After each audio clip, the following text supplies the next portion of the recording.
Can't tell if you can see me yet. There I am. Hello. Good evening, everyone.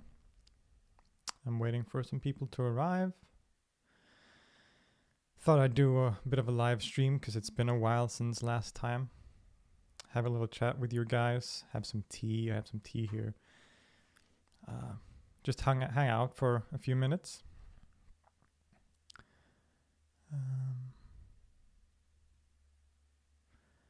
Let's see.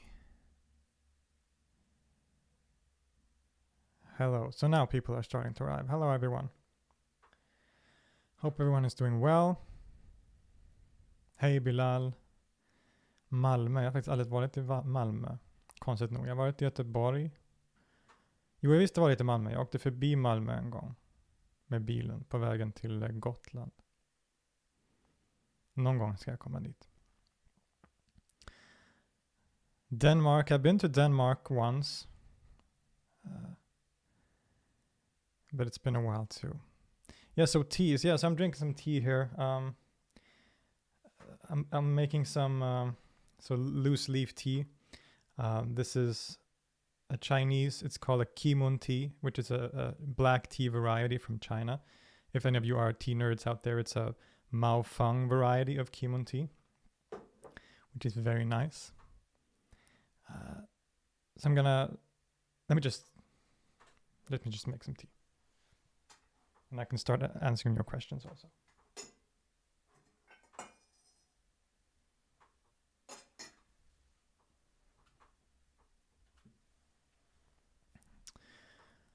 So I hope you all liked the video today. I released a new video about Pythagoras, who is quite the character, obviously. So far, you guys really seem to be liking the video, so that's really awesome. Yes, Zara, you can drink coffee. That's okay, I guess. I should, just because I'm gonna be making my tea and I'm gonna forget to stop brewing it on time. I'm gonna put a timer on here. Here we go.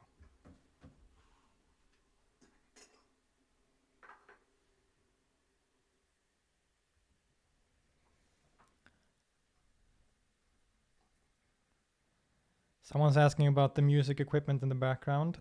Yes, I am planning to release some new music, actually. As some of you might know, I make all the music, not all of it, but most of the music in my videos is made by me. And there's already an EP out.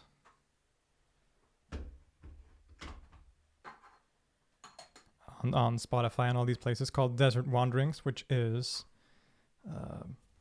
a few tracks that I've used in the background of some of the videos. And this summer also probably will there will be a full album coming out of new tracks that I've made since that EP came out. Is the volume low again? Shouldn't be. Let me check. It's basically as the microphone is as loud as I can make it. What instruments do I play? I play, well, depends on what counts as what I play. I can sort of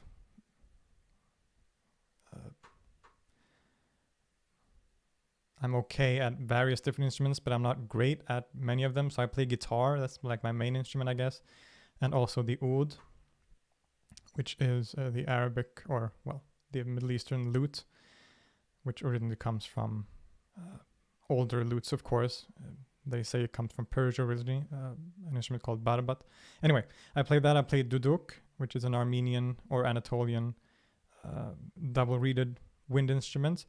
And then I play some, I can play bass, I can play some basic percussion, some piano, I have mandolin.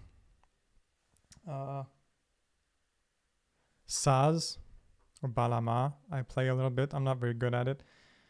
So I play a few different things, but I would say like guitar, oud. Yeah, those two are basically my main instruments. And I attempt to sing sometimes, although I'm not all that successful at it.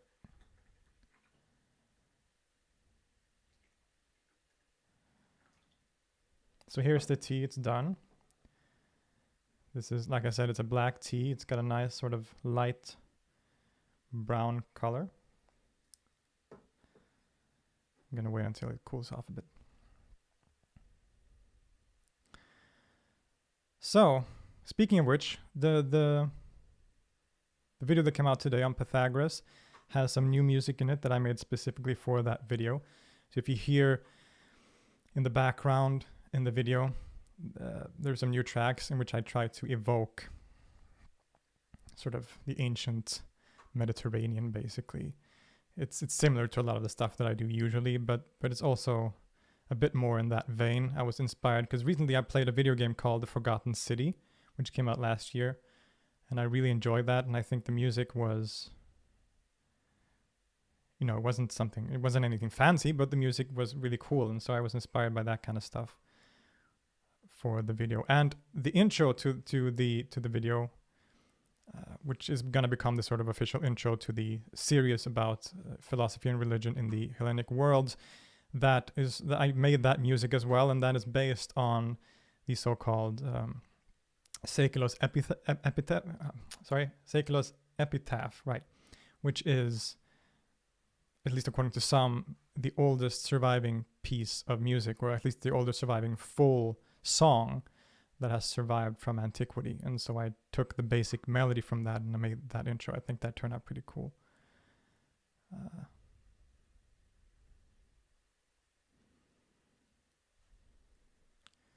So this should be okay by now. Cheers, everyone.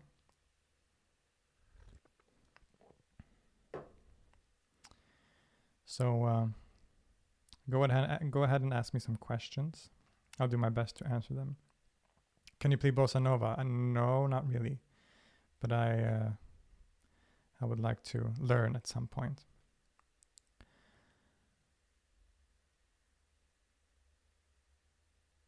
When are we gonna do? So Arik asks, when are we gonna have a video on Ismailism? It's coming soon. I've started writing that. I started writing that basically at the same time that I started writing the video on 12er Shi'ism. And that's going to be part of the same series, essentially, where I go through different branches of Shi'ism. So I started with 12er Shi'ism. I'm going to do Ismailism next.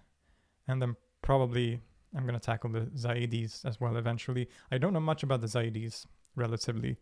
So I still need to do some research on that. I have done some stuff on the Ismailis in the past. There are quite a lot of videos about the Ismailis on my channel, but I wanted to do like similar to what I did on 12erism recently, doing like a big video that goes through like the main ideas and historical developments of that movement. Ismailism is fascinating on so many levels. And I know it, so I've studied Ismaili Shi'ism a lot more than 12er Shi'ism. So writing the episode on 12erism was also really great sort of way of discovering a lot of new things about that tradition, which I thought was really cool.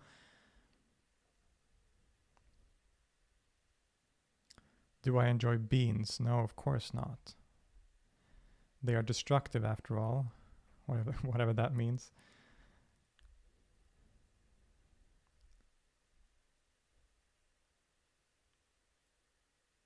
Bijan K, you introduced me to Mahmoud Shabistari and Surhavadi. They have changed my life.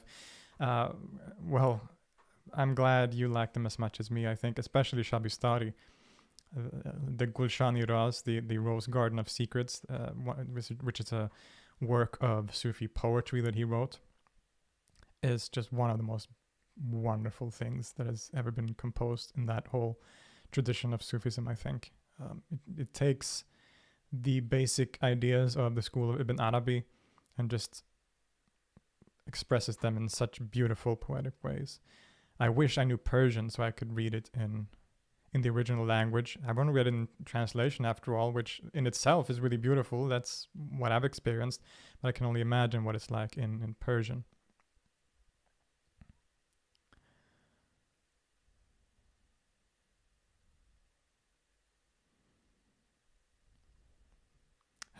Sam Stone, have you covered Al-Hallaj yet? No.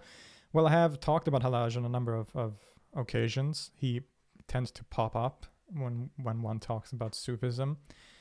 Some would argue, there's a debate whether he should be counted as a Sufi. I think probably he should, but there's a debate about what counts as Sufi in the early period, since Sufis were a specific group that were referred to by that name. But certainly he fits into the wider category of Sufism.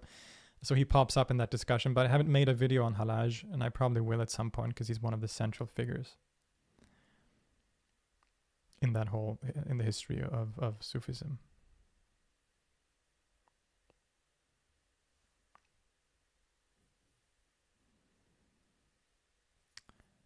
So Rami asks me, is there any books you would recommend to people interested in getting into theology? That's a tough question. So that depends on is there a particular branch of theology that you're interested in? Is it like Islamic theology? Because then there are some books, like very basic introductory books, like the Oxford Handbook to Islamic Theology, I think it's called, or the Cambridge Companion to Islamic Theology. I would always advise people also to read some original works, some primary sources. And in terms of theology, there is some great stuff. Again, it depends on what you're interested in, right? So if you want to know like Sunni Ash'ari theology, there is Fakhruddin Razi. You could read Al-Ghazali, that kind of thing. In terms of Christian theology, I don't know much about secondary sources devoted to Christian theology in particular. There are similar books like Oxford Handbook to Christian Theology, I think. But in terms of Christian theologians, you have Thomas Aquinas, who is the main figure, probably at least in the Catholic tradition. Pseudo-Dionysius is an amazing primary source and one of the most important figures in early Christian theology, and one of the pioneers of what's called apophatic theology, which is this idea that God, a human being can never understand or grasp what God is. We can only talk about God in terms of what he is not.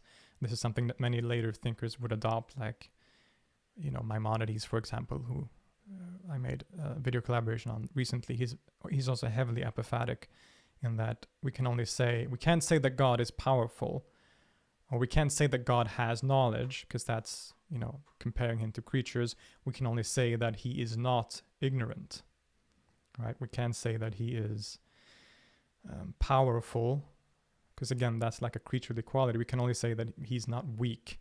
That's the basics of apophatic theology, and it can go even deeper than that, of course.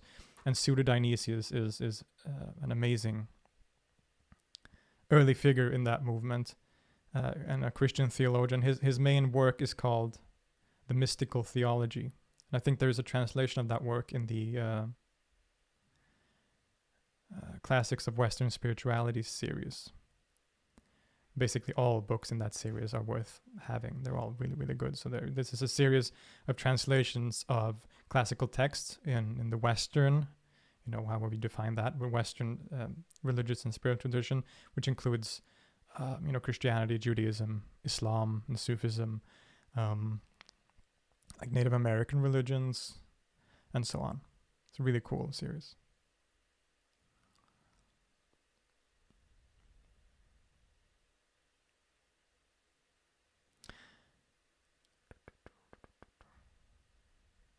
Okay, let's see.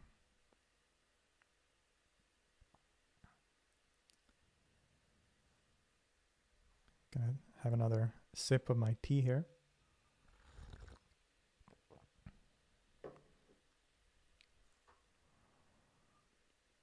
So, Hadrian Anton, would you enjoy making a video on Al-Jili and Insan al-Kamil? Yeah, maybe. He's certainly an interesting figure. Very important in the school of Ibn Arabi. Could make a video dedicated to him if there's an interest. He's not that famous of a figure outside of a very specific, context of Sufi metaphysics, essentially. But if there's interest out there for a video about him, then I will definitely consider it. I have the translation of Insan al-Kamil by Burckhardt, which is only a translation of a section of that book. but just that section, those sections are just really, really something.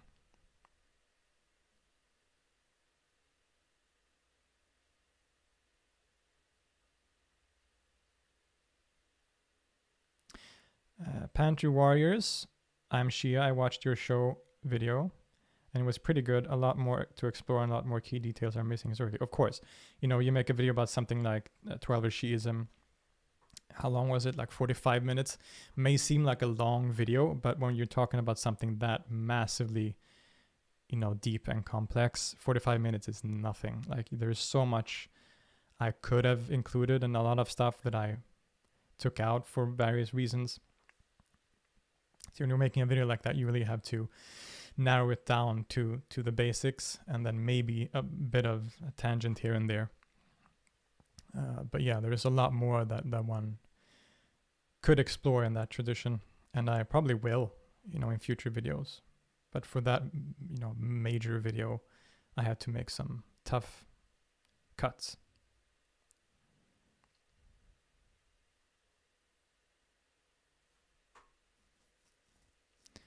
Smashing Paper Tigers asks if there are any pre-Socratic philosophers you're interested in making a video on.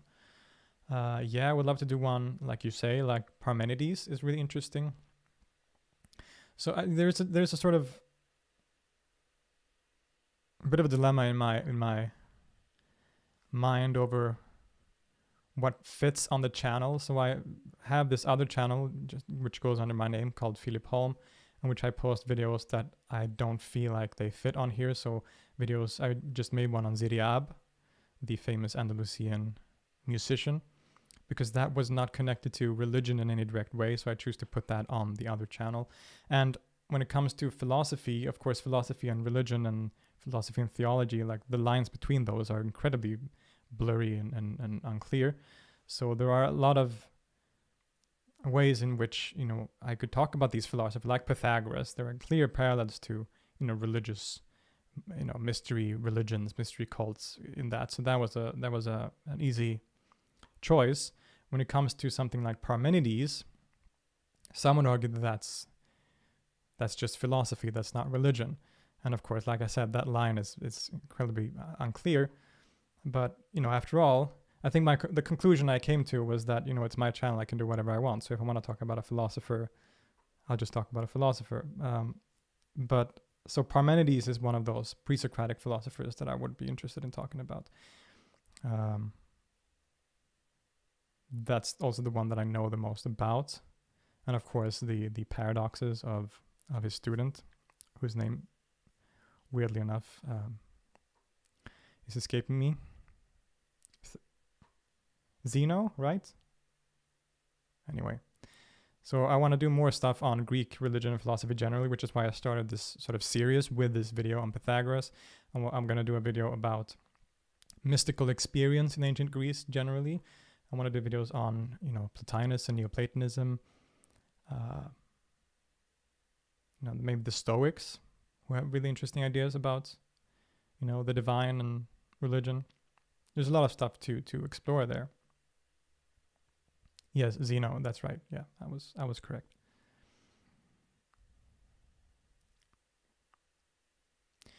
Jose Gonzalez, did Zoroastrianism have an influence on early Islam? Maybe.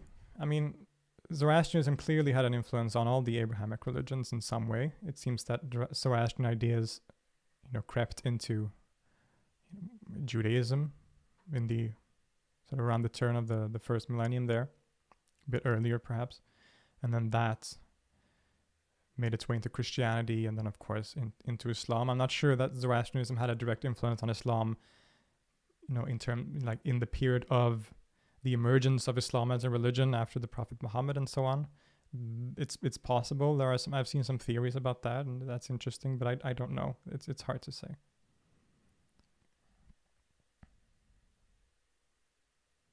Some would say, for example, that, Zoroastrianism or Zoroastrians pray 5 times a day, which Muslims also do. But, tons of other people also pray 5 times a day. It doesn't have to be a direct correlation between those.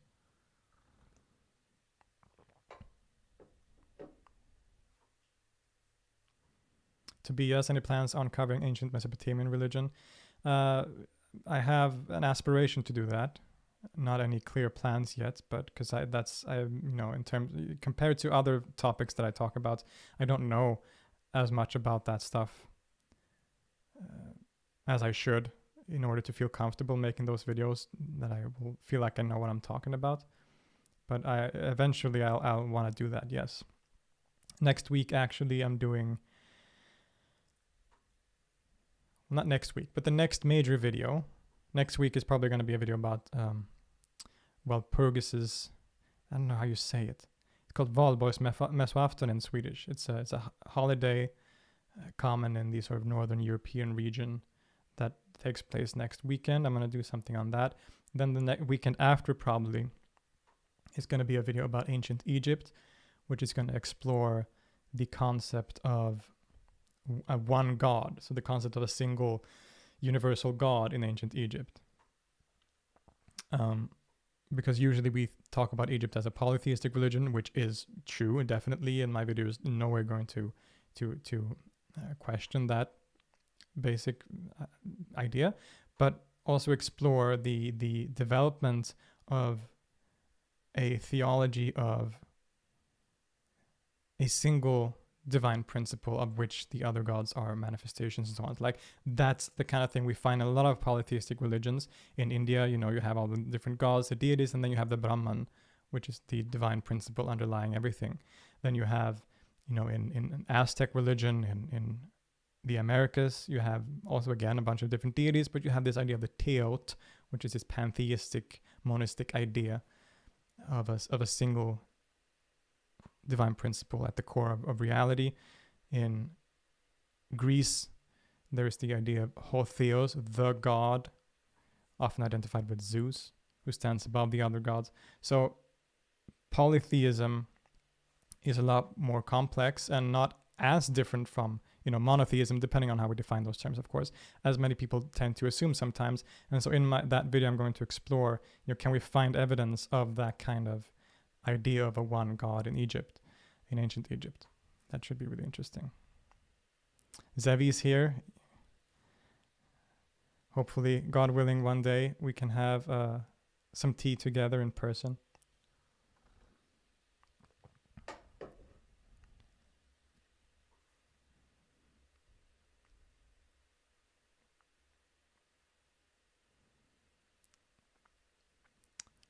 Abu Marcus is inviting me to Oslo to do an oud concert. I mean, sure, why not?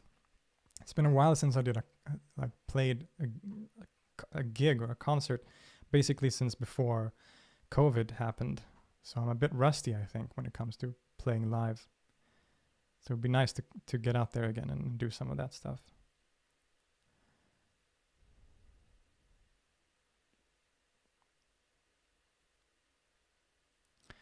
Ibrahim Ijaz, do you know about Ahmadiyya? I do. There are some communities of the Ahmadiyya here in Sweden. I was planning on doing a video, visiting them perhaps. This was like years ago. It's been an idea, a continuous idea for years, to do a video, documentary style, about the Ahmadiyya community here.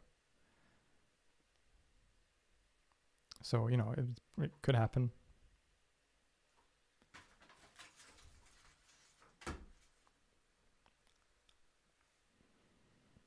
Daniel, can you speak Spanish? I studied Spanish for 4 years, basically, in middle school. But I've forgotten everything, essentially.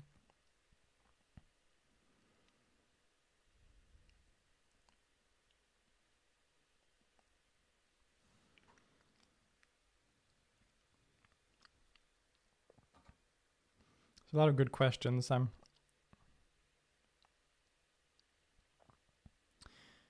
There's a movie called Man from Earth. I'm sure I like it. I haven't seen it.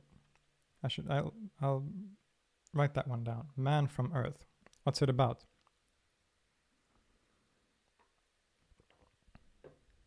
Cake is healthy. Ask if I do fasting. I have done fasting.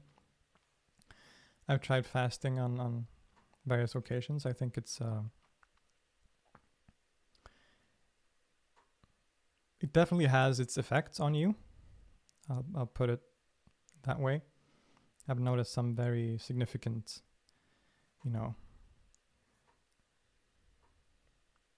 some significant effects when I have tried fasting for different reasons.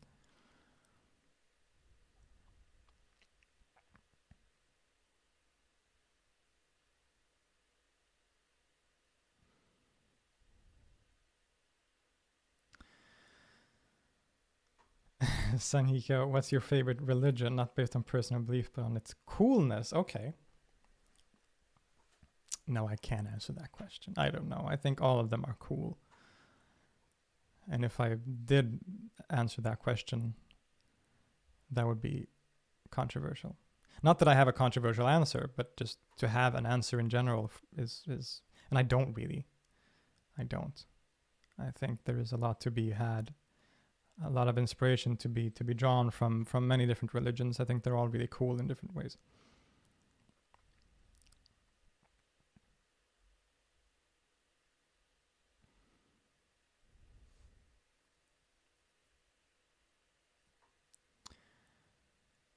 Macquarie, what are your thoughts on early Jewish theology? Would you say it was monolatrous rather than monotheistic?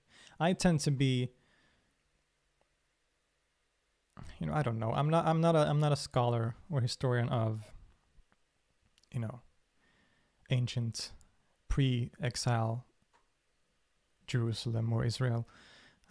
So I would refer you to scholarship there, but I tend to lean towards the idea. It seems to me that the Israelite religion was more like something close to henotheism or monolatry, and that it developed into a more pure monotheism around the exile. But I don't know.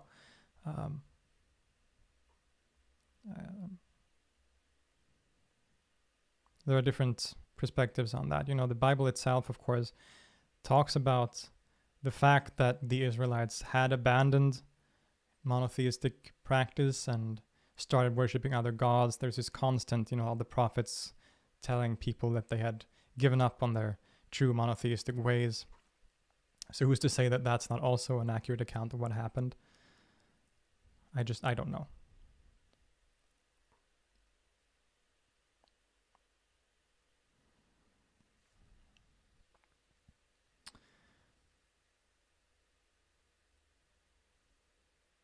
So Pythagoras, I was going to say something about Pythagoras. I forgot.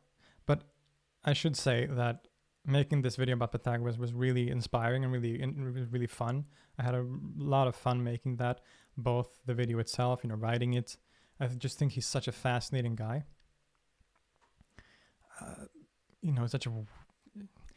I used the word weird in the title and cult, which are both problematic words. And like I said in one of the comments, I responded to one of the comments who pointed that out. Like, why do you call them weird? Like, weird in relation to what? And of course, weird, and cult as well is a word that is incredibly difficult to use in a proper way. Many scholars have abandoned using the word cult altogether because it's too difficult of a term. So the reason that those words are in the video or in the title is basically just to sort of in a lighthearted way have an accessible title to draw people in, essentially. Because I felt in this video that because Pythagoras is not, well, he is connected to some religions, of course, the Druze and some of those more esoteric Middle Eastern religions often claim to have Pythagoras as an inspiration, but nonetheless, there's no religion formed around Pythagoras as such. And so for that reason, I concluded that I could be a little more lighthearted in this video because there was less chance of offending someone, and I wouldn't want to do that, of course. And there are some people who have noted that I make a joke referring to the late antique Pythagoreans as the antique hippies,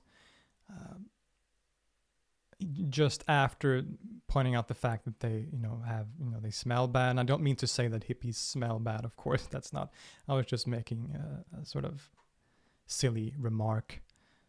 I've no hates against hippies. I've been quite a hippie myself in my day, so.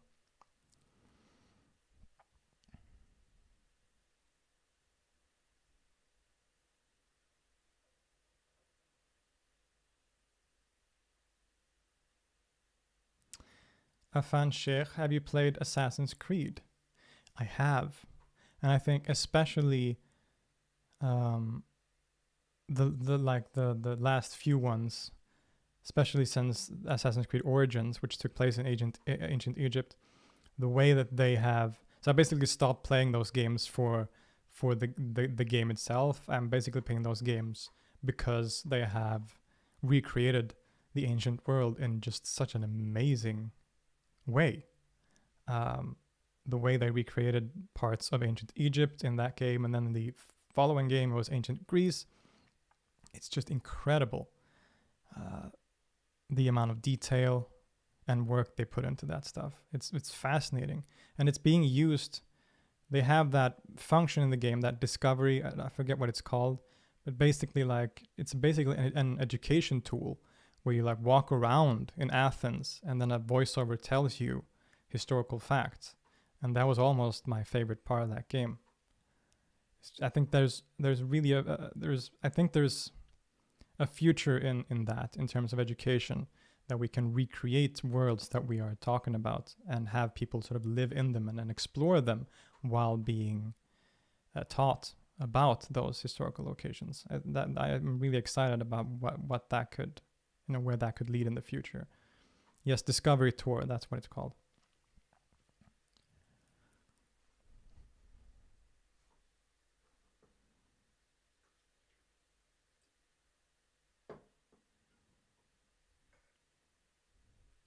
What sparked your interest in Islam? I don't know. I've tried to answer that question many times. I don't think I ever have a proper answer. It's just I've always been drawn to Middle Eastern culture, and aesthetics and all things related to that. And when I started studying religion, I was fascinated with Middle Eastern history, and Islam is, of course, a very central part of that history, and so that became an interest for me because of that. It's also because when I started studying religion, I chose to focus on Islam, partly because, and this is again something I've said on multiple occasions, but I felt like growing up with so many Muslim friends and basically being surrounded by people from all places around the world as I grew up, and then going out into the world after high school and so on, and realizing that there was so much misconception and so many weird opinions about Islam that did not correspond with what I had experienced, that I felt like it's a good thing if there's more proper scholarship, more people who speak about that topic in an informed way, for people to get rid of some of those misconceptions that are so prevalent in the world. I saw a super chat up here. Al-Ram, thank you so much for the super chat. I've seen lately a few videos about the Fatimid Caliph Al-Hakim. What do you think about making a video about this unusual part of Islamic history? I've been thinking about I'm doing a video about Ismailism, as I mentioned, and part of that will be, of course, about the Fatimids. I've been considering making a video about the Fatimids just in itself, because I think that dynasty is so interesting, and Al-Hakim is one of the most central figures, or one of the most famous caliphs / imams from that dynasty. So Al-Hakim, for those who don't know, he was one of the Fatimid caliph imams, which meant he was a caliph, so the leader of the Fatimid empire, but he was also the imam, so the central authority and leader for the Ismaili Shiites, at least the Ismailis who followed the Fatimids. And he's often called like the insane king, basically, because he seems to have made some peculiar decisions in terms of rule. I think lately there has been some So he would implement laws that severely restricted the movement of women, for example. And there's been some voices recently that has pointed out that a lot of this is probably not necessarily true, or at least the way it is told is often completely without context, and that there's a lot more to Al-Hakam than what we often are told. He is a very fascinating figure also because he is such a central figure in the religion of the Druze. Because Al-Hakam, being the ruler of an empire, being the imam, the highest authority for the Shiites, one day he just ups and disappears. He lives in his palace in Cairo. One night he goes out for a walk. He walks out the gates of the city into the desert, and he's never seen again. Which is just such a bizarre story. Some say he died. Some say he, gave up on his life and became an ascetic or something. No one knows. And then he was succeeded by his son and so on. But the Druze, which is basically started, you could say, as an offshoot of Ismailism, holds Al-Hakam as a very central figure, basically as a, I should choose my words carefully here so I don't misrepresent their theology, but essentially he's seen as a manifestation of God, or a manifestation of God's light. I'm not entirely sure. There's often a lot of misunderstandings regarding those kinds of ideas that, they consider different imams to be incarnations of God, and that's usually not what is meant.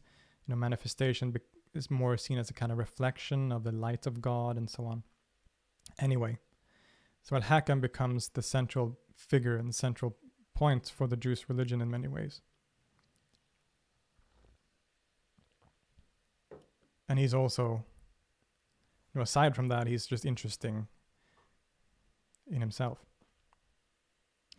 Osman, thank you for the super chat. Have you read Destiny Disrupted by Tamim Ansari? I have not. I don't think I've ever heard of it even. So, if you want to tell me more what that book's about, that sounds interesting. I could just look it up myself, I guess. Destiny Disrupted. Okay.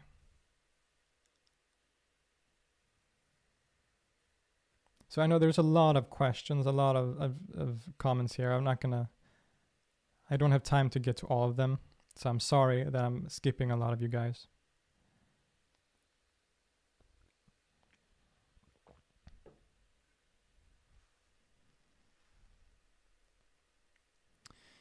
Do you personally believe in an afterlife? I don't know, and I think anyone who claims to know is wrong because they don't know.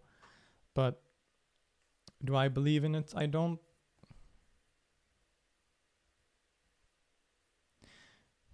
I don't know. Not necessarily an individual, like afterlife for the individual. I guess I'm sort of Taoist in that way. Close to what the early Taoists would say of, you are, after all, just a part of the cosmos and of reality, and you will continue to live on as part of that totality, but maybe not on an individual level. But I don't know.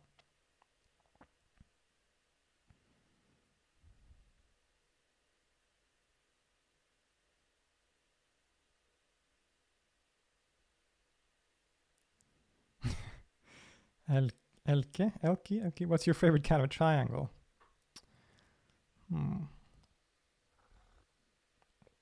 I wish I had some good answer to that. Something funny to say, but I don't, sadly. It's a good question.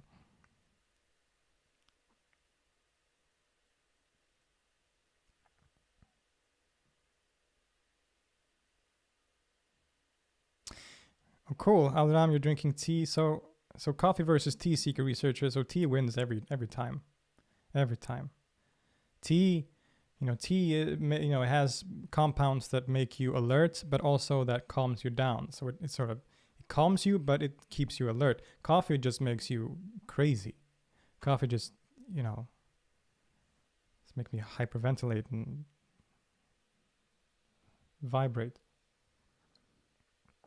And it's bad for my stomach. I'm kidding, of course. If you like coffee, that's wonderful. I've enjoyed coffee in my life too, but I prefer tea. And for those who have joined later, I'm currently having some tea here. This is Kimun tea from China, a black tea. Really wonderful, wonderful tea. My favorite type of tea, I don't know.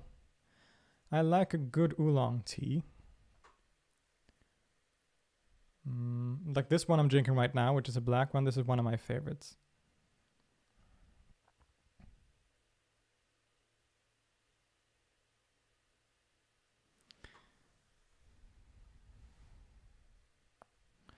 Let's see.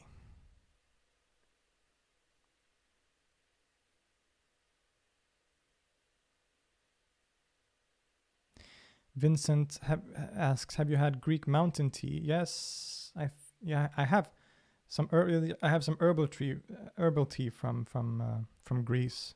I can't remember the name of it, but it's this plant. It looks like a flower almost. Tastes quite nice.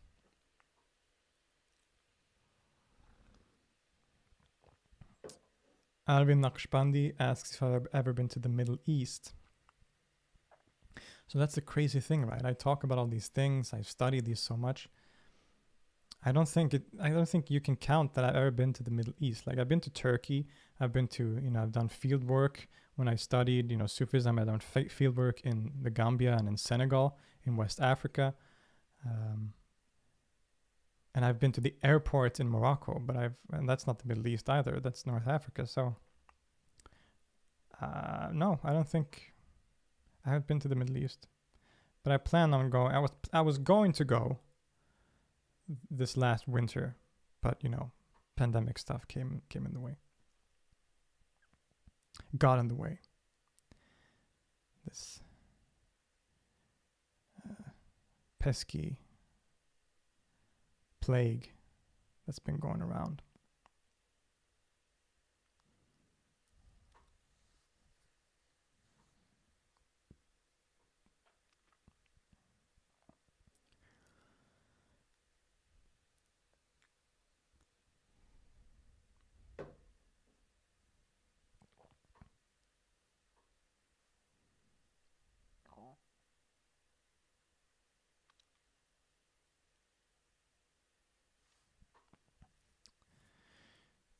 Ayush Shukla asks me if I've ever...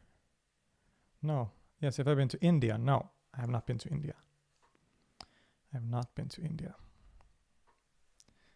But again, there's no place I wouldn't want to go. Kind of. I guess there are some places I wouldn't want to go, but India is on my list of places I do want to go to. Cake is Healthy asks if I've had any mystical experiences. I guess so. Nothing crazy. But I've meditated, and I've had, not just in meditation, but in other circumstances, I've had interesting experiences. But that's not something I want to share today, I think.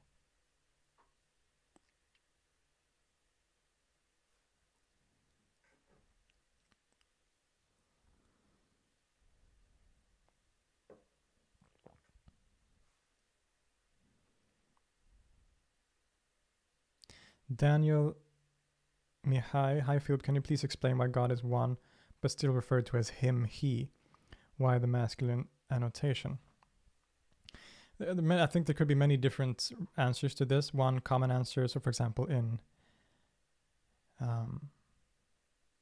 Arabic, there is a pretty clear etymological explanation, because in Arabic there is no pronoun for it, essentially, right? So the neutral pronoun is hu, which is he. And so you're talking about God, which is of course not of any gender, not a man or a woman, not masculine or feminine. to use the most neutral pronoun, at least in Arabic, would be to say who, which is what he's. But again, if you read Sufi poetry, especially Arabic Sufi poetry, there is this. Sometimes they call God by her or various other pronouns to sort of collapse that distinction, both to collapse the idea that God has a gender, but also often, when the Sufis will talk about uniting or being annihilated in God, they will start playing around with pronouns. They will talk about God as her, as us, as you, as he, and just switching between them, which makes for some really interesting poetry. Genderless is a good word that I should have used when I was trying to explain that, yes. English is, after all, my second language, so give me a break.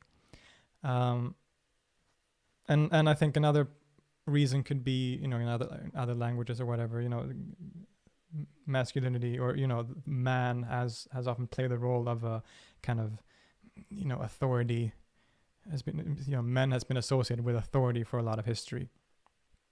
And so God, which is the ultimate authority, there are many different reasons, I think, why you could refer to God as he. Not that not that I think you should, but why people have done that.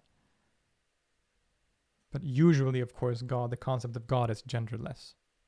There are some theologies and stuff that would perhaps argue otherwise, but at least in a monotheistic sense, right? If you talk about polytheisms, you have gods and goddesses, and they have very clear roles and sort of gendered identities. Logo 2462, thank you for the super chat. Have there been any notable Islamic missionary efforts that did not include conquest? Islam hasn't been a missionary religion in the same way that Christianity has. The Ahmadiyya community, though, which we have talked about already a bit, they do have some significant missionary activity.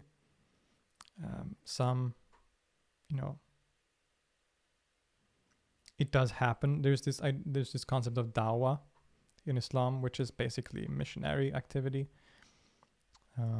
So yes, I would say that has been part of the history and practice of Islam, but not to the same degree of something like Christianity. Definitely.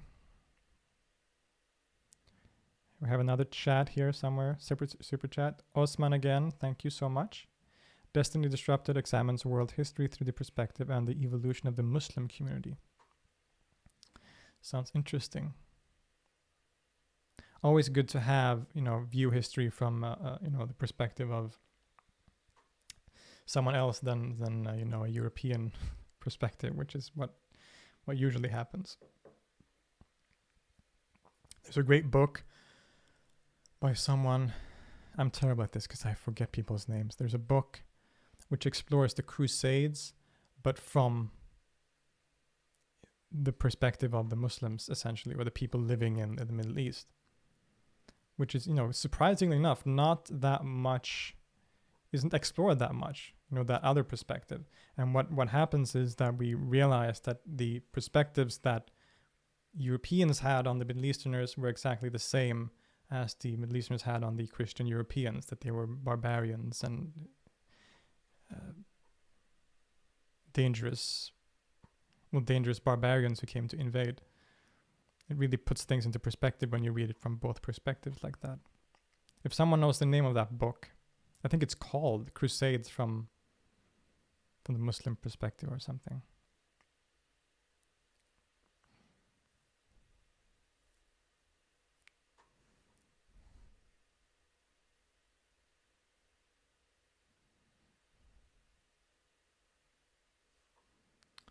Did I miss some other question here? I mean, I missed a lot of questions.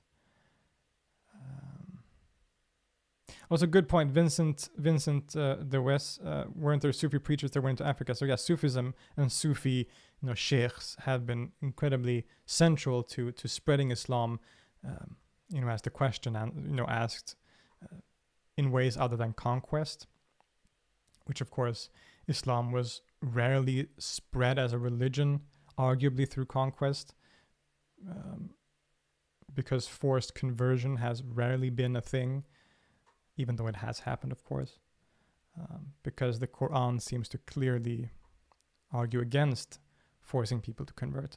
And so the early Muslim conquest, for example, were not interested in converting people. Well, maybe they were interested in it, but that was not something that they did in a forceful way. Although, of course, you could argue that there were circumstances that appeared as a result of Muslim rule that sort of made things, that sort of pressured people in that way nonetheless. But in terms of spreading Islam in a more sort of missionary way, Sufi sheikhs have been very important in spreading it into Anatolia, for example, into West Africa, into India, and actually, converting the population that was in some of these regions, that was in large part thanks to the Sufi sheikhs.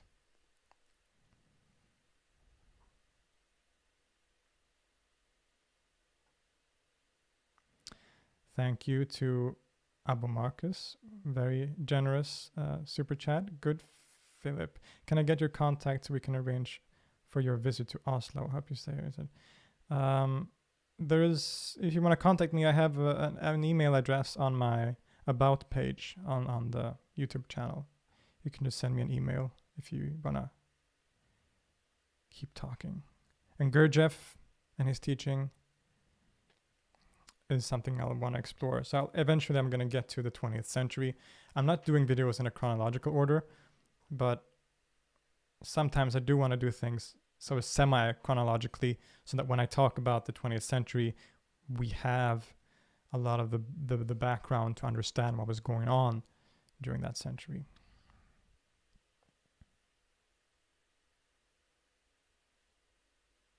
Iyad al-Najjar, yeah, I've seen that guy. There's a guy, this is actually maybe good to point out, there's a guy in the comments who goes under my name, so Let's Talk Religion, and basically, I don't know what he's doing. He's trying to maybe posting some links. So don't, if you get a message from me or if I respond to a comment, look for the check mark beside my name, the little blue or gray check mark. If that's there, then that's me, and you can trust that. If it's not, then that's someone else. That's an imposter. And don't click on his links or hers.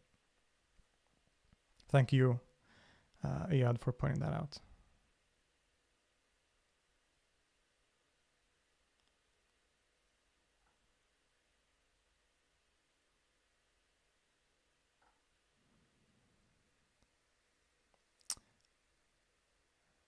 Ale Marcus kanske.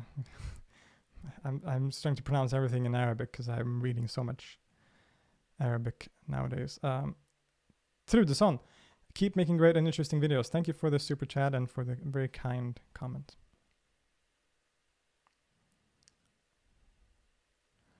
DW, thank you for the super chat. Any advice on depression?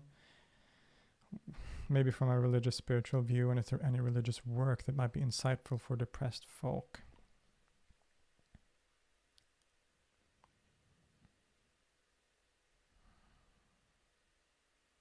It's a difficult question, and I don't want to be irresponsible by giving some uninformed answer to that. I think a good option is always to talk to professionals about that if one is going through depression. I know that for a lot of people, meditation works well. I know that it helped me and a lot of other people when it comes to anxiety and stuff like that. Depression is, of course, a different thing.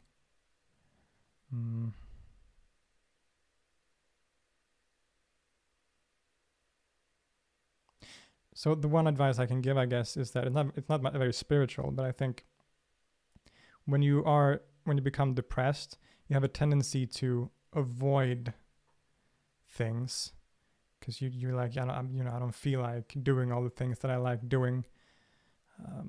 But I think even though you should listen to your your body, and if you feel like you don't have the energy to do something, you should of course rest. But if you're feeling depressed, I think you should also make an effort to do the things that you enjoy doing, spending time with friends, whatever it is you like doing. If you like playing music, or you like playing video games, or whatever it is, do that even though you don't feel like doing it, because if you do it, there's that's still going to give you how should I put this? It helps, right? It's better to do things you like and be depressed than to be depressed and not do things you like. And it does help you recover sometimes, alongside things like eating healthily and exercising and getting proper, going for walks, things like that. That's the very basics. And then on top of that, there's a lot more that could be done, but those are the basic things that everyone says. Of course, I'm not being original here in any way, but I think those are always important things.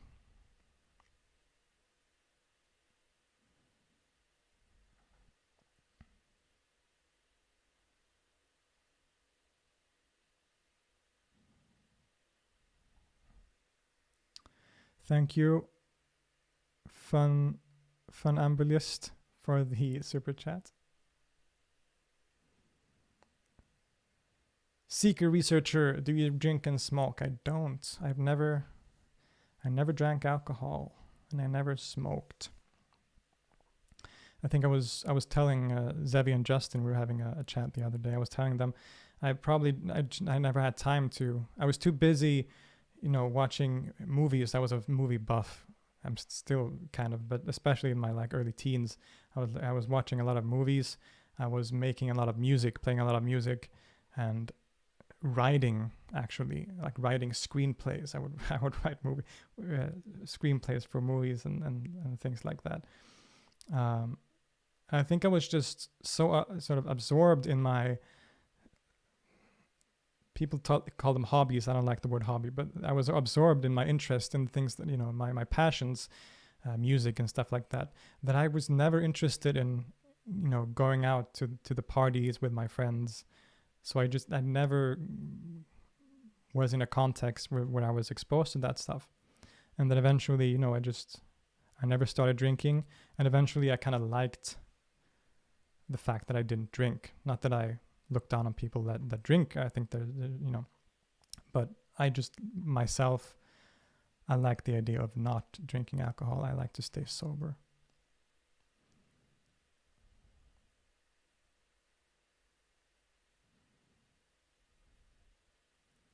Logo 2462, what movies have influenced you strongly? So the movie that really got me into movies in the beginning was when I watched The Godfather when I was 13. Again, not a very original answer, but it is a very good movie. But I don't know, there are a bunch of films that are really cool. The last few years, I've been really into the work of Nasser Khamir. He was a Tunisian filmmaker. He has a film called Baba Aziz, which quickly turned into one of my favorite films of all time. It's about this old dervish who takes his grandson along to walk basically across Iran, the desert, to find a Sufi gathering. It's a beautiful, beautiful film.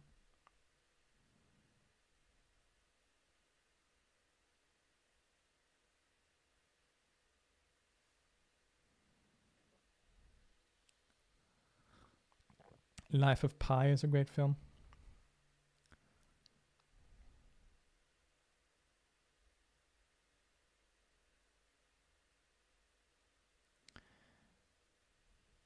Name of the Iranian movie. So it was Baba Aziz.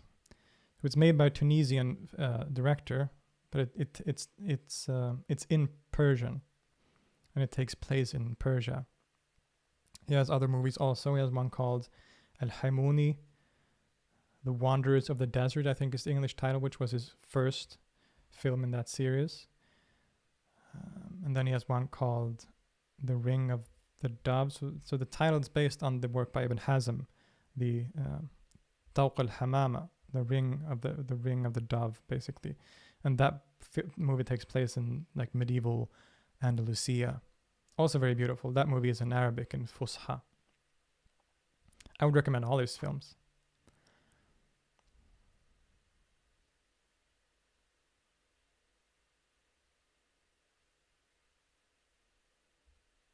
Yeah, the Grand Budapest Hotel, Muhammad Abbas, that's a great one. I used to be really into Wes Anderson.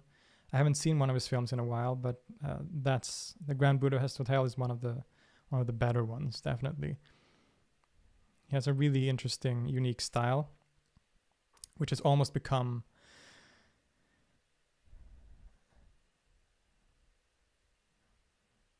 I forgot what I was going to say.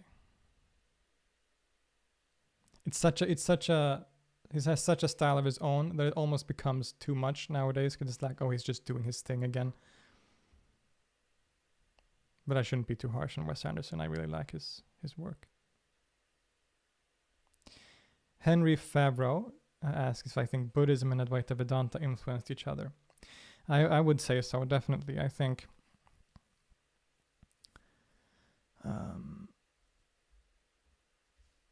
when we look at some of the early figures in Advaita Vedanta, Shankara is the most famous one, but there's the one before him, which supposedly was his teacher's teacher, which is, what's his name? Gaudapada. When you read Gaudapada, when you read his Karika, for example, on the Mandukya Upanishad, it's clear that he is influenced in some way by Buddhism. And that makes its way into Advaita Vedanta. That's at least my read of it, and I think according to many scholars as well. And then, of course, the other way around is also possible, that Advaita Vedanta influenced Buddhism. It's inevitable that religions and philosophies influence each other, especially if they're in close proximity like that. That's always going to happen.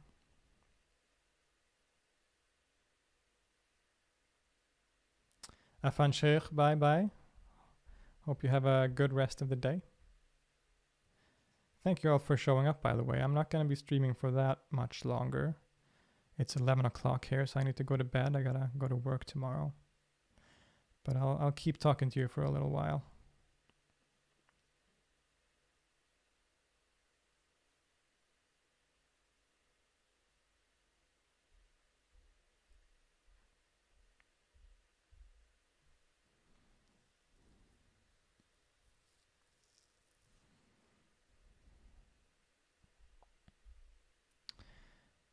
Have you read the Chemistry of Happiness, the Alchemy of Happiness by Al-Ghazali?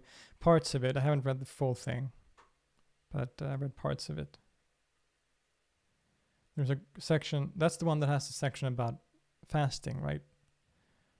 Which is where I took some of the quotes in my video about Ramadan.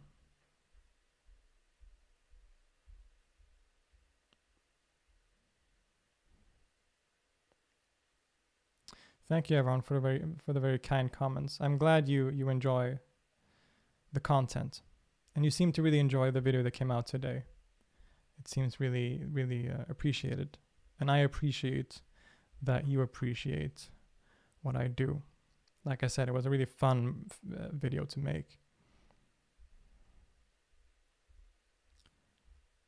When will we get so Jacob Britton asks, when will we get the episodes on Platonism and Neoplatonism? So Neoplatonism definitely is coming. Plotinus is one of my favorite philosophers, probably.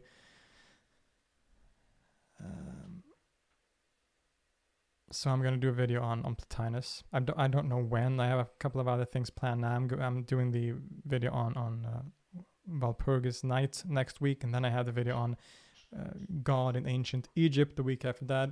Then I'm doing some stuff on Salafism, I think. I might be doing a video about the Conference of the Birds, the great Sufi masterpiece by Attar, because I've been reading that again lately, and that's inspired me to just make a video about it, because it's such an incredibly beautiful work. If you haven't read The Conference of the Birds, then do it. I've been reading a translation by, oh no, not again. I forget. This one I gotta look up. Wait. So the Conference of the Birds. Yes, here we go. The translation I've been reading is by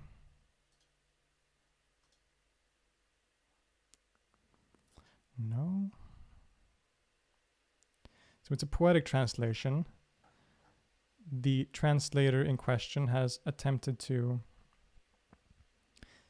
make the translation rhyme in English, just like it would rhyme in the original Persian. It's in the Penguin Classics series. I'm almost there. Hold on a second. Is it the one by Afkam Darbandi and Dick Davis?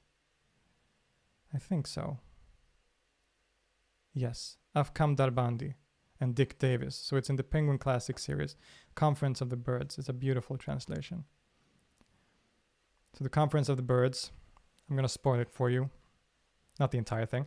The Conference of the Birds is a classic of Sufi poetry and one of the great classics and masterpieces of Persian literature. It's written by Fariduddin Attar, who is a 12th and 13th century Sufi from Nishapur in Persia. And he writes this work called the Mantaq at-Tayr, the speech of the birds, or the conference of the birds, which tells the story of a group of birds. So thousands, like all the birds in the world, they gather to discuss who's going to be their king. And one of the birds, the hoopoe, who becomes their leader, says that we should go find this great bird called the Simurg, and he will be our king. But the journey to Simurg will be very difficult. You're going to have to cross 7 valleys. Not all of you will make it, but in the end, the journey will be worth it, and we'll reach our king. And this is, and I'm not going to spoil the end because it's just breathtaking. But it's essentially just a metaphor for the Sufi path, the spiritual path in Sufism.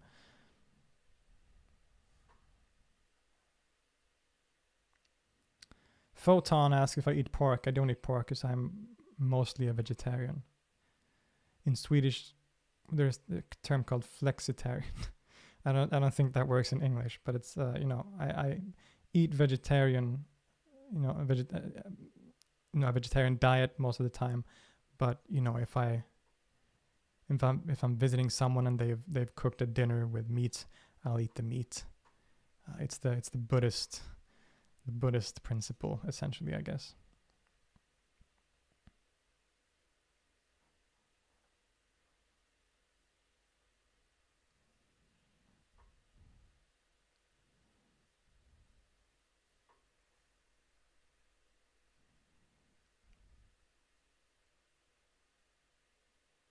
Henry Favreau, kind of serious question. Do you think there can be some kind of similarity between Islam and Hinduism? There's been a clash between these two. Yeah, I think many Hindus and Muslims in history have thought so. I made a video on Dara Shukho last summer, who definitely was one of those people. He conceived of Islam as understood through Sufism, and Hinduism, which wasn't necessarily a term back then, but the monotheists of India, so-called, which were basically like people who followed Advaita Vedanta and so on. He saw them as essentially having the same message of this one divinity that is the essence of reality, and that one can become annihilated in this God. So there are many, there are definitely parallels that can be drawn, but we should also keep in mind the diversity of the religions individually. There are many different interpretations of Islam. There are many different interpretations of Hinduism. And some interpretations of Islam can work really well and marry really well with certain interpretations of Hinduism, but other interpretations of Islam will be very difficult to find a sort of a synthesis with certain interpretations of Hinduism and so on. So it's a complicated topic, but there are definitely comparisons to be made, and many Muslim thinkers and Hindu thinkers in history have considered that too.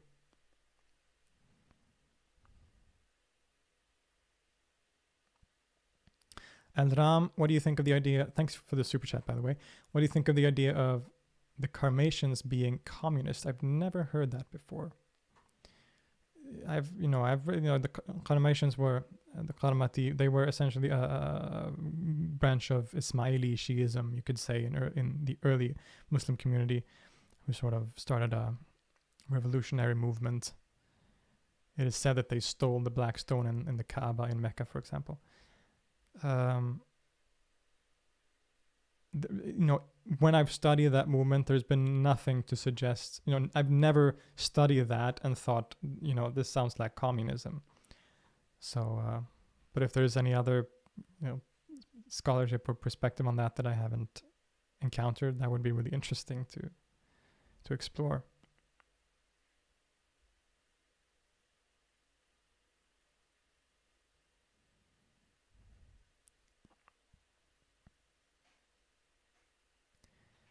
Joshua Benjamin is telling us no one has ever proven any God to exist, neither can you. I never claimed that, that there is a God, or that I can prove that there is a God.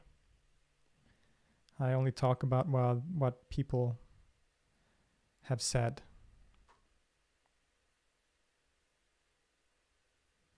But, theology would often say that God is not something that is in the realm of being proven, at least not proven in terms of how we conceive of proven as scientifically or intellectually proven. God is often seen as something that transcends any such conceptions at all.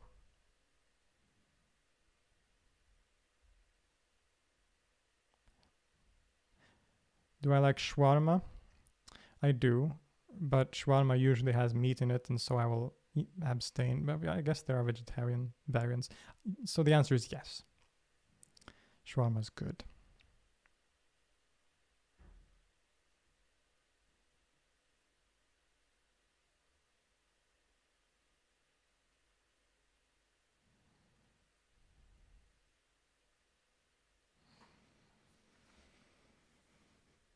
What time is it? Okay.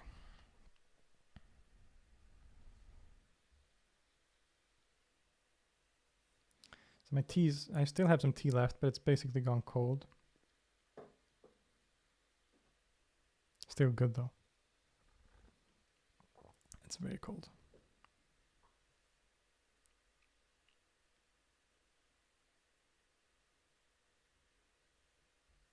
Thank you, Zebi, for showing up. I'm glad you blessed us with your company, and good luck with the edit. Look forward to the next video on Maimonides. Everyone check out Seekers of Unity. Zevi, a good friend of mine, he's currently doing a series on Maimonides, which is incredible. He masters that subject, and it's really just like it's such a inspiring thing to watch those videos and just see someone who is so knowledgeable and who knows the topic so well just do his thing. So go watch that series by Zevi. Seekers of Unity is the channel. I also saw El Muqaddam in this chat before. Forgot to say hi. If you're still there, then hello. Good to see you. We should work together again soon.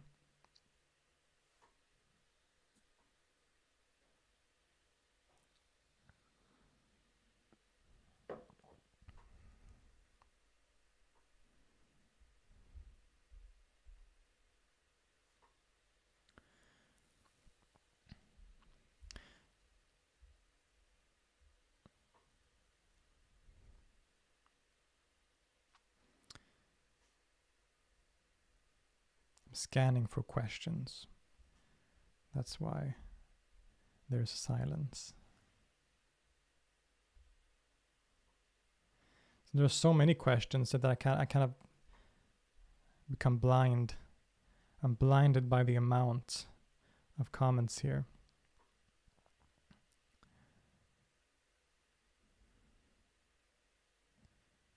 I should eat black-eyed peas a lot.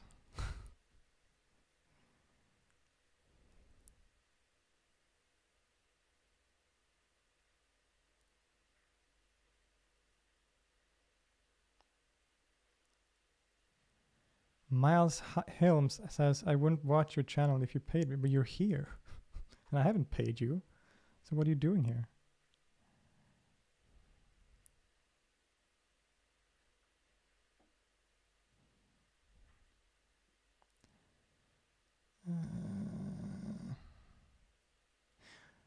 Elke asks, what gives you a subtle joy tonight? Well, of course, drinking my tea and speaking to you lovely people is a wonderful way to spend the evening, I think.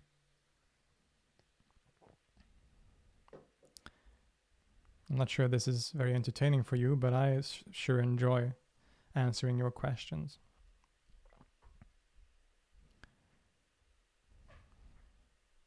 Do you think Ash'ari doctrine is the strongest? I don't really have an opinion. I think all different schools have good points to make. GG, caffeine before bed. That's a good point, actually. It's a bit late to be drinking tea. But it should be fine. It's not coffee after all.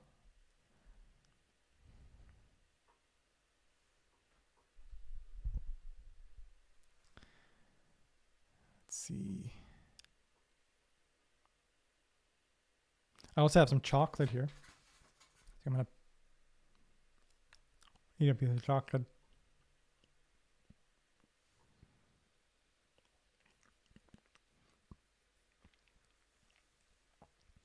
Cake is healthy. Why is pork forbidden in Islam? Honest question. I think the basic answer to that question is because it says so in the Quran. It probably comes from Judaism originally. And there have been many theories regarding why that prohibition appeared to begin with. I think even Maimonides, speaking of which, had a theory about that. But I don't think there's any consensus as to the actual reason.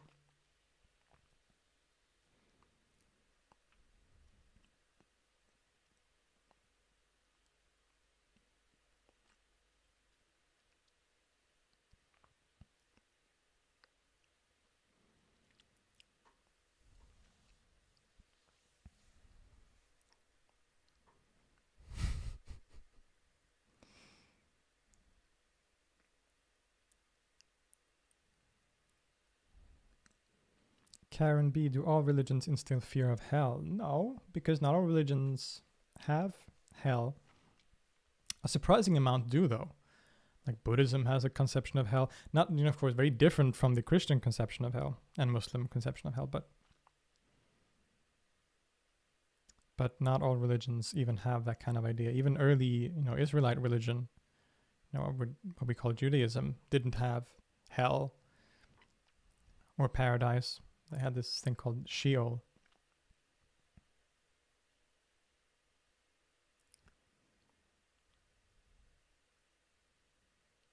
It's a really interesting. I think Andrew from Religion for Breakfast has a cool video about like the history of hell. I think he covers that really well in that video.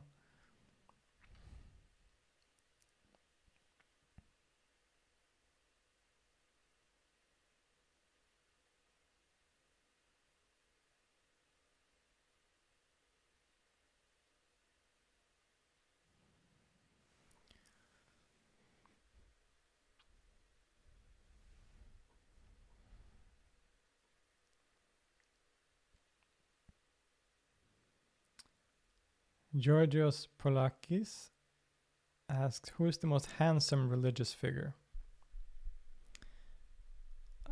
That's a good question.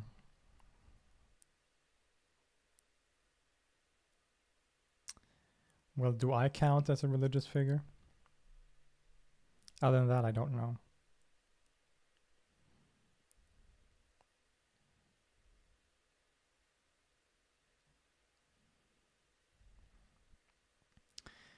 Only Abdelix. Hey, Filip, what do you think the world would be like if there were no religions? Boring? No, I don't know. I think I can't conceive a world without religion because I defined religion so broadly as a kind of human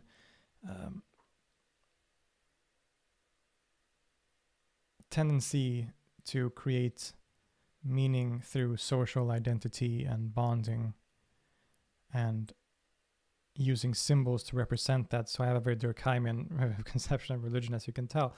But I just think that's such a major part of the way that humans function, especially in group, that I just cannot imagine, what else would we do? I think the same impulse shows itself in ways that most people wouldn't define as religion.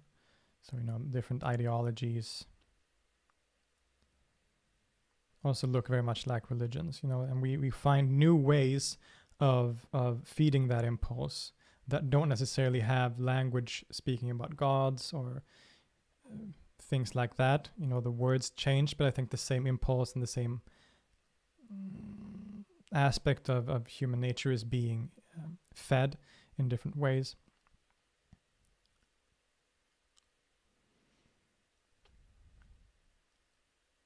I'm not of the opinion that, if there was no religion, there would be no war anymore. That's a very common thing for people to say.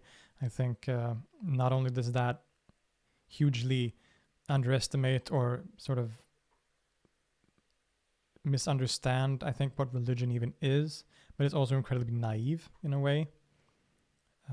Because like I said, I think the same impulse, it doesn't have to be talk about gods. A lot of people is like, well, religion is belief in God. Well, it doesn't have to be that. The same impulse can manifest itself in different ways. We saw in the 20th century a lot of very destructive ideologies that functioned like religions but wouldn't count as religions to most people. So I don't think there would be any difference in terms of that stuff. Wars and violence without religion.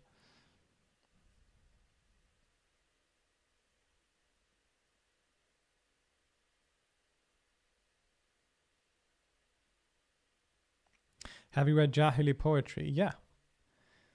Ibn al-Qais and all those classics, of course. In Arabic also. Because unlike Persian, I actually do know how to read Arabic. Not well. I need that lexicon next to me and I need to read slowly but I can do it, which is a great way to appreciate the poetry. I've also been reading, Ibn Arabi's Tarjuman al-Ashwaq lately, also in Arabic. There's a great translation came out last year by Michael Sells, which has parallel pages, so Arabic and English.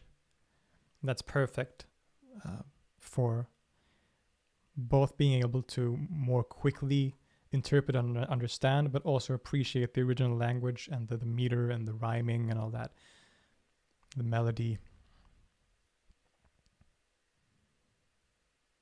So, now for that reason,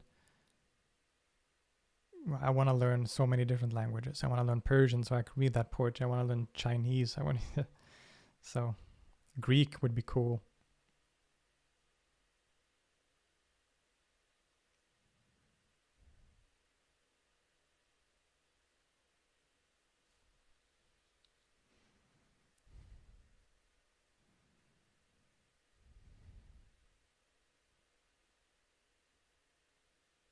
Hebrew also, yes. I've been sort of on multiple occasions I've started studying Hebrew and then just sort of slipped. Rann ut i sanden, som man säger på svenska. The Swedish term. Basically just disappeared into the sand.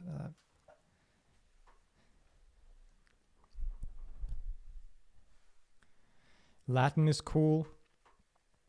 Italian is cool. I want to read Dante in Italian. That would be cool.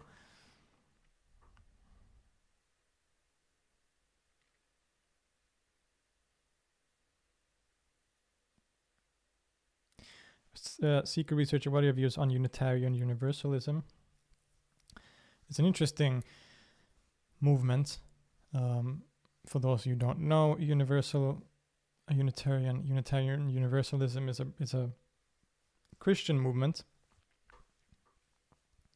that's basically non-Trinitarian, which is why it's called Unitarian. They sort of reject the idea of the Trinity in Christianity. Sometimes they also kind of reject, correct me if I'm wrong here, but I think not all of them, but I think some of them also reject the divinity of Jesus and see him as a prophet, much like Muslims do, or some of the early Christian movements. So I think they're interesting.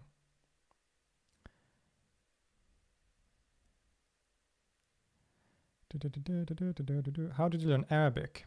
I studied Arabic, so I started learning through some apps years ago. Started reading, and then I studied Arabic at university for a year.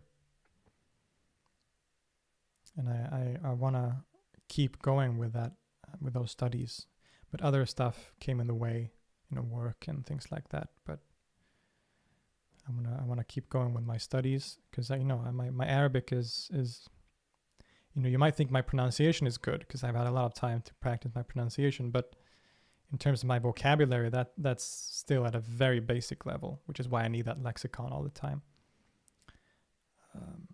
So I wished my Arabic was better than it is, but God willing, in the future I'll be better.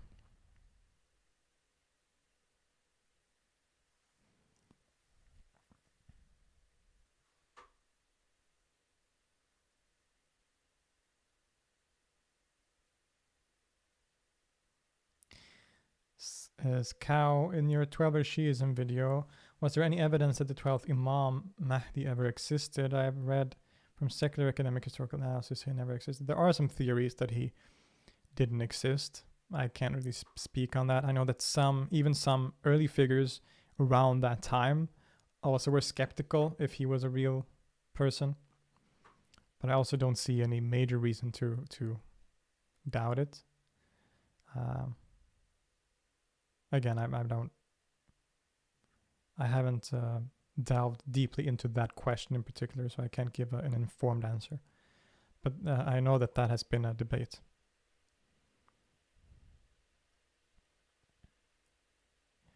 How long have I been going now? Oh God, an hour and a half. Okay, I should be wrapping up actually.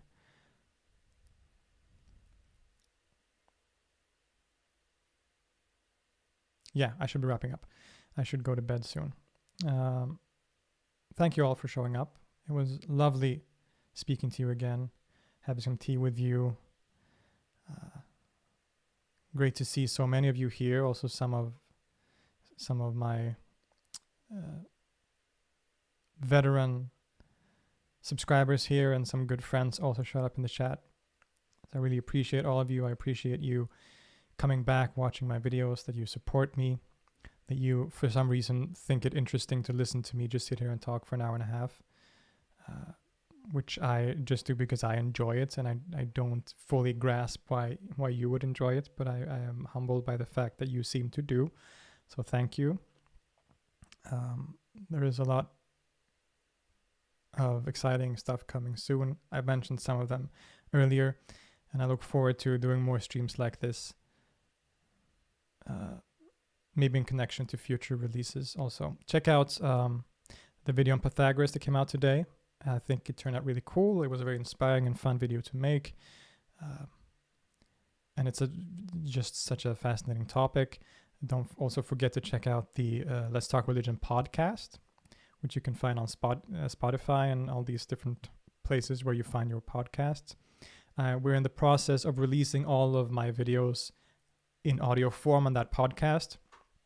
So we're basically releasing 2 episodes per week now. So usually on Tuesdays and Fridays. And we've gotten pretty far. It's still some ways off until we're caught up with the videos, but check that out. My lovely wife is doing most of the work on that. She's converting them to audio form. She's sort of cleaning up the sound and all that. She's doing a great work. Great job. And also look forward to more music. Some of the background music that you hear in the videos are going to be coming out as an album this summer. And now I'm just doing a self-promotion. I'm sorry. Thank you everyone for showing up. Good night or good morning or whatever time of day it is there. I hope you have a wonderful rest of the day and the week. And I'll see you in a future video and a future live stream. Thanks everyone.